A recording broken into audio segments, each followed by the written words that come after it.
સાથે હું છું ધ્વનિ। રાજ્યમાં ચોમાસાએ બરાબરની જમાવટ કરી છે, ત્યારે હવામાન વિભાગ દ્વારા આગામી સમયમાં દક્ષિણ ગુજરાત અને સૌરાષ્ટ્રમાં ભારે વરસાદની આગાહી કરી છે। હવામાન વિભાગના જણાવ્યા અનુસાર આગામી દિવસોમાં 40 થી 50 કિલોમીટર પ્રતિ કલાકની ઝડપે ફૂંકાતા પવન અને ગાજવીજ સાથે મેઘરાજા ધમાકેદાર બેટિંગ કરશે। ખરાબ હવામાનના પગલે માછીમારોને દરિયો ન ખેડવા માટે કડક સૂચના આપવામાં આવી।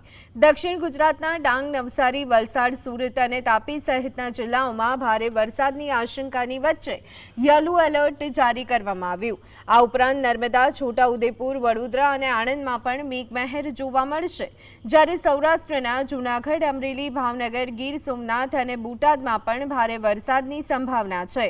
અમદાવાદ શહેરમાં પણ હળવાથી મધ્યમ વરસાદી ઝાપટા પડવાની આગાહી કરાઈ છે। रेनफॉल सूरत, नवसारी, डांग, वलसाड, तापी, दमन और दादरा नगर हवेली के दिया गया है। ये जो डिस्ट्रिक्ट हमने अभी बोला है तो 1 जून को हेवी रेनफॉल के साथ भी बारिश होने का संभावना रहेगा। 1 जुलाई को, 2 जुलाई में सिमिलर सिचुएशन रहेगा।